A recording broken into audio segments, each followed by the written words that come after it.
তুমি আজকে তোমার নাম কি? স্মৃতিকণা হালদার। কোথা থেকে এসেছো? Natural city. Natural city. আচ্ছা শোনো, বলছি যে তুমি আজকে কি কি সার্ভিস নিলে? আমি আজকে চুলের স্পা, ম্যানিকিওর, পেডিকিওর, তারপরে ভ্যাক্স।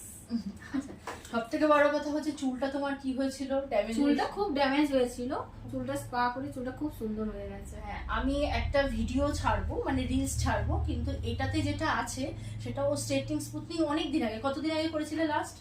6 মাস আগে। 6 মাসের বেশি? হ্যাঁ, বেশি হবে। তুমি স্ট্রেটিং স্মুথনিং 6 মাসেরও তো আগে করেছো। আমার কাছে স্ট্রেটিং স্মুথনিং আমি করাইনি, আমি চুলের ট্রিটমেন্ট নিয়ে গেছিলাম। আমার কাছে না, তার আগে মানে যখন স্মুথনিং করেছিল 1 বছর হয়ে গেছে। 1 বছরেরও বেশি হয়ে গেছে। এই ওপরটা দেখে বোঝা যাচ্ছে যে হ্যাঁ, ওপরটা দেখে পুরো হেয়ারটা বেরিয়েছে।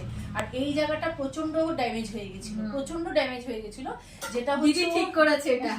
যেটা হচ্ছে ট্রিটমেন্ট করে করে এই লুকসটা এসছে। কারণ ট্রিটমেন্ট করে আগে হেয়ারটাকে হেলদি করে নিলাম, এরপরে এবার পুজো আসছে বলে স্ট্রেটনিং স্মুথনিং যা হোক একটা হবে, তারপরে কালার হবে, অনেক কিছু হবে, কিন্তু তার আগে হেয়ারটাকে হেলদি করতে হবে।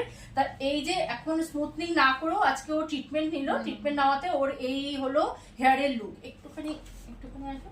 হ্যাঁ, এই হলো হেয়ারের লুক, ঠিক আছে? এই জায়গাটাও কিন্তু যথেষ্ট মানে খারাপ হয়ে গেছিল, সেটা হচ্ছে পুরো খারাপ হয়ে গেছে। নিচটা পুরো খারাপ হয়ে গেছিল। সেটা হচ্ছে জাস্ট এটা মানে একটা ট্রিটমেন্ট নিল, ট্রিটমেন্ট নিয়ে এই লুকসটা আছে। এবার এরপরে যে এটা নেবে সেটা হচ্ছে স্ট্রেটিং স্মুথনিং যা হবে। তোমার ভালো লাগলো তো?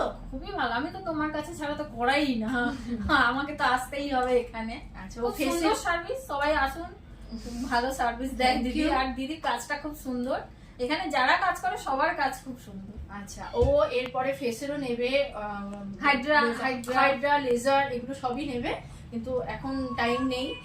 যাই হোক, ও এই সার্ভিস নিয়েছে। আপনারাও যদি আসতে চান তাহলে আমার স্ক্রিনে দেওয়া নাম্বারে কন্ট্যাক্ট করে আপনারা সার্ভিস নিতে পারেন। হ্যাঁ, ঠিক আছে, ওকে, টাটা।